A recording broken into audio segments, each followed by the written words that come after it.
other state opens as early as Utah. It's a giant pile of awesomeness. Think about this. I'm bow hunting in the end of August. Can you say bonus round? It's August the 22nd, and the elk are, we're still seeing bulls in velvet. How many guys have killed that velvet bull? But I know one guy who hasn't, this guy. But it won't be easy. No bugling, no running, no responding to calls. I think killing a bull in Utah in August would be an incredible accomplishment. You got to stalk in on that. How do you do that? How do you do that in August when they're not bugling or not in the rut? And I keep asking myself that question over and over. It's like trying to date the popular girl in school, and the answer is no. We were that close. Oh yeah, and did I mention this place has giant mule deer in velvet? We happen to have one of those tags too. Just be ready. We're gonna do it.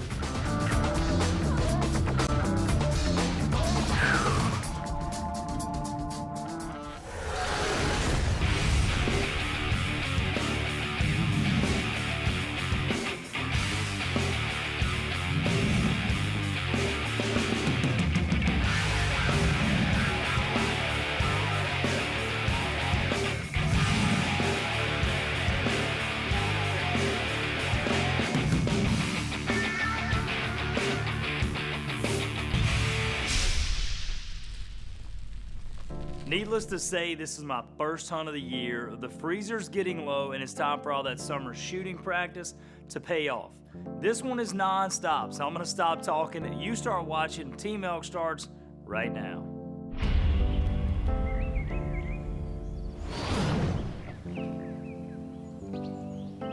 August archery hunt, it's a real challenge to do it and see what happens. That's my guy, Steve Woolston-Hume of Red Creek Outfitters. And when he says challenge, he's not kidding. Right now, I want a death elk. That's what I want. It's a death elk. It's August, and I am scared to death about what this elk hunt's gonna be like. When archery season comes around, the bulls run rut. They're bugling. You can locate them. Typically, kind of the same thing. Find the cows, find the bulls. Work a little cow call. Hey, got a pretty good chance with a bow in your hand. But in August, but they keep telling me it can be done. Let's find out. Now remember, I also mentioned the tag I have for mule deer. The elk comes first, but I have no intention of eating either tag. And we just had two really nice bucks. Just right there, 120 yards. I mean, it's just as well could have been 40 yards. You just don't know, but they were right there kind of feeding. The wind is really swirling on us. Day one in the books, with the deer sighting being our only highlight. From there, we walked and looked, but didn't see anything, and for sure didn't hear anything. Remember, they're not bugling. I told you guys this was gonna be hard.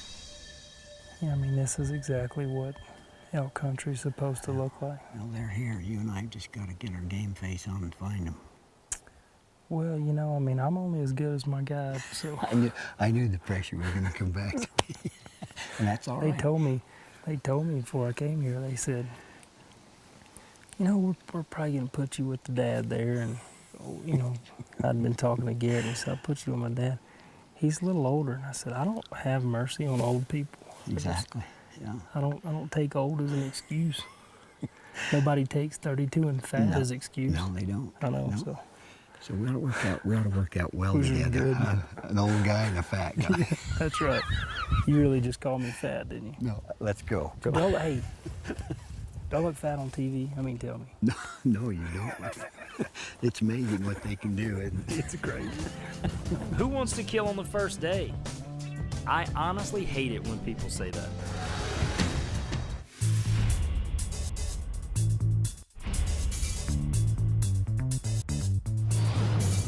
Forgot my binoculars. I feel naked. My bruns are hanging at the camp right now. So I'm depending on him. It's all on him. Right there.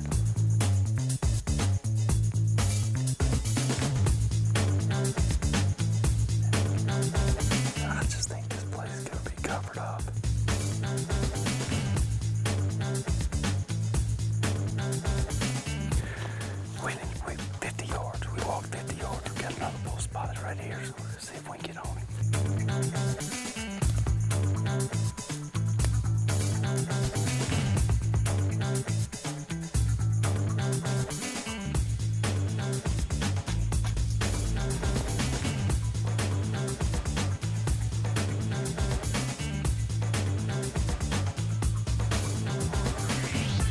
You know, we were seeing bulls that were, you know, just away from us, 150 yards.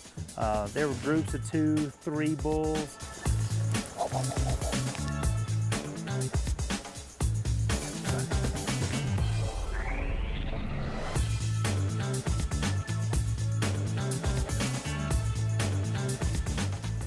We were finding some bulls that were in velvet. We were, I mean, it was just, I mean, I was really amazed at the number of animals.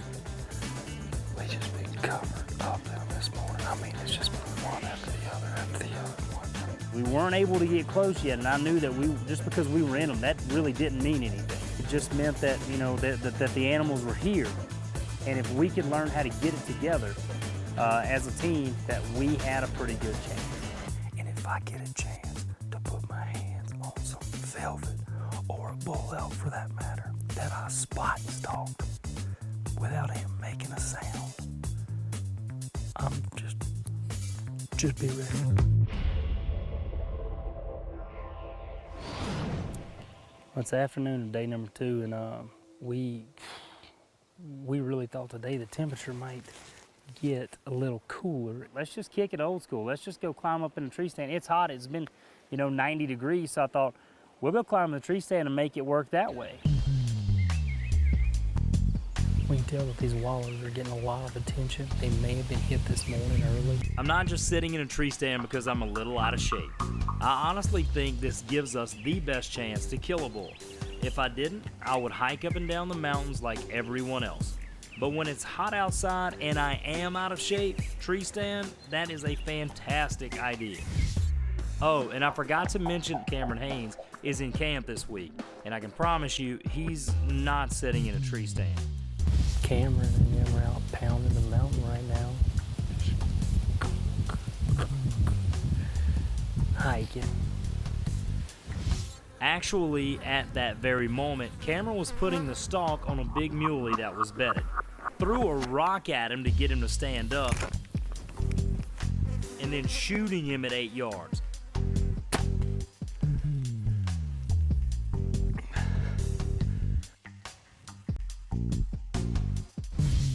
In the meantime, I'm in my cozy tree stand, and I had a couple of moose run through. I just want to hear a bugle. Just a little bit before dark, we could hear those steps, those footsteps coming, twig break here, and something sound like an antler brushing across a limb. I mean, just, you know that sound. And sure enough, here comes this bull.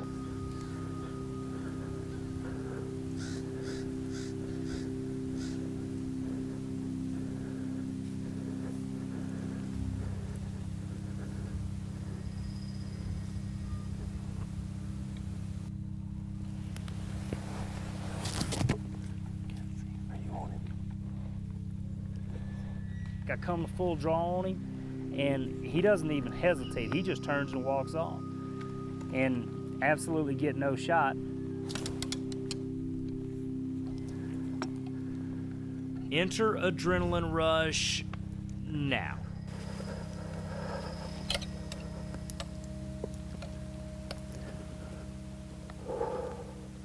There's something about the tree stand that makes, I'm like shaking like a leaf, dude. I know I look like I was about to puke. Trust me, I know I look like I was about to throw up right there. I mean, look at that. I'm like, It lasted for 10 minutes. I mean, I just had the shakes. But that's what hunting's all about. If you don't get that, if you don't have that feeling, if that's not, why do you do it? I mean, yeah, we all do it because we like to put great, you know, food in our freezer for the winter. And I like to feed my family, and hell yeah, I'll tell you, I like to know that I killed what my family's gonna eat the next year. Because I think that's the way it was meant to be. But that adrenaline rush, that's what it's all about.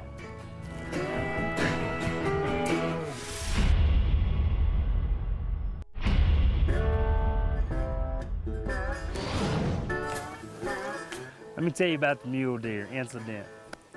It always begins by saying, it did not go well. If I use the word incident, that doesn't exactly ring success. We are working our way up this trail. It's pretty quiet, and we see this buck. I've never killed a velvet deer. Hey, if you want to kill him, so that's up to you, buddy. I'm gonna make this happen. And I can tell he's not a great buck, but he's okay. He's a pretty decent representative of the species. And I asked Steve, I'm like, how long do you think he's gonna lay there? And Steve says, I don't know. He could lay there for an hour. I did what any great hunter would do. I wanted to make a little racket and get him to stand up. When he stood up, I was just like I see him do on TV. I was gonna be ready.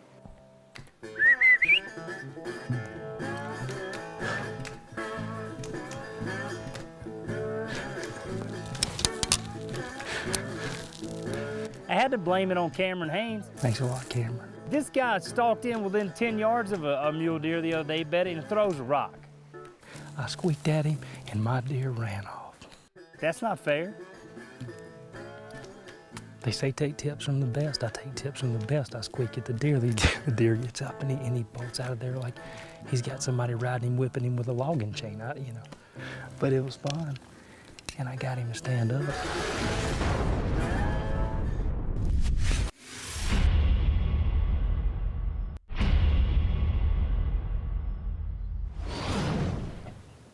There's a pretty nice bull right there. I just don't see any way to cover that much ground. Yeah, it'd be tough. One in the back, for sure. Well, we're back in the bulls again right off the bat. We just saw some pretty decent bulls over here that I really would like to go after, but they're on the other side of this meadow. I just don't know how we'd get to them. Why don't we just stand by this tree for the next hour? Yeah, no kidding. And that may be a good plan. But we were still getting really close, and I felt like, just a couple little things had went our way, it was gonna happen.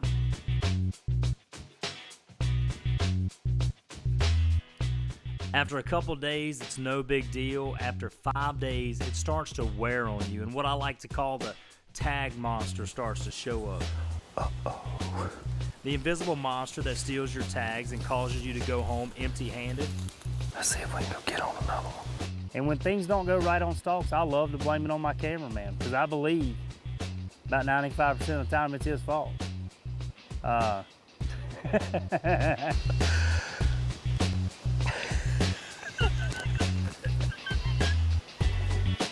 With skill like that, you'd think I'd be able to kill an elk. Come on.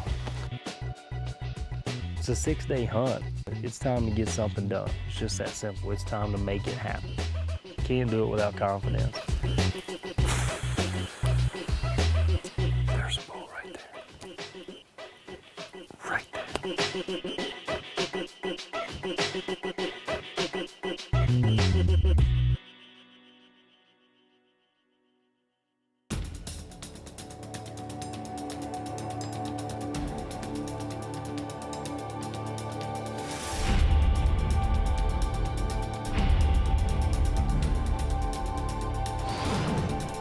I've been on so many rut hunts before. When the bulls stop bugling, guys will say, well, they're not bugling, it's over with. We volunteered. We knew that they weren't bugling when we showed up in camp. I don't even know how to begin to tell you how exciting this hunt was.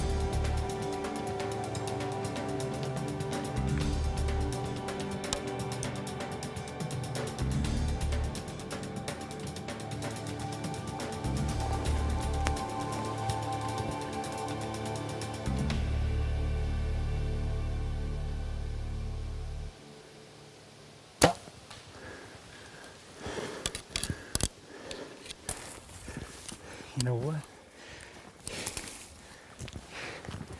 It's been 6 days. We've been talking about it.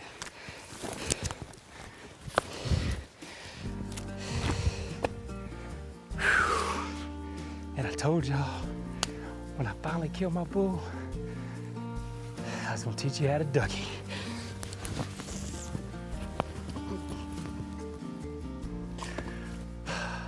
And it was incredible. And to do it in the way that we did it, it was one of the most humbling elk hunts I've ever been on. It was one of the most difficult, challenging elk hunts that I've ever been on. And at the same time, it felt like it was the easiest and most fun elk hunt I've ever been. Golly. Man, I'm so happy about that. I mean, it's August. It's August, and I'm on the board. I mean, look at that. Look at that. Look at that old velvet hanging everywhere. You're right, he did just start rubbing. And it's not about that for me, but there's just not very many people that'll ever say they killed a bull in velvet. Yeah. And I know that he's not all the way there, but he's got some of it still on there. And you know what? At that, I will be the most proud of this 5-point and this bull for maybe yet. I don't know. I mean, anytime as a guide, you can be successful in putting your hunter on an animal when conditions are tough and being successful. You feel a little bit of satisfaction yourself. this is great. Pumped about this right here.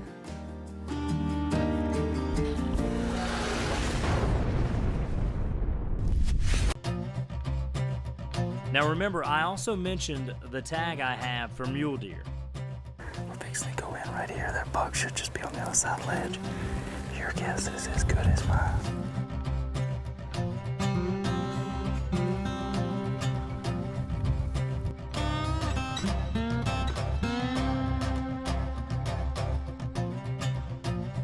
The way the Elk Foundation's operating right now with the programs they have and the different things they're doing to ensure the future of elk and hunting and habitat and everything else, you know what? They've got 100% support, 110% support out of Red Creek Outfitters, and they've got people involved now that are true hunters that know what direction things need to go, and that's what's happening.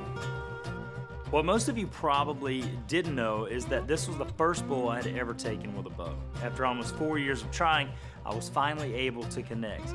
Hey, some guys have it happen in the first 30 minutes. However, they too will find out sooner or later how difficult elk hunting really is. Elk hunting is hard, but it's one of the most rewarding things you will ever do. And more important than the fact it took me 4 years is the fact I kept going out. Because for me, the hunt is honestly more important than the kill. Hey, I want you guys to check out rmef.org to find out how you can become a member of Team Elk, and remember, hunting is conservation. Entertainment.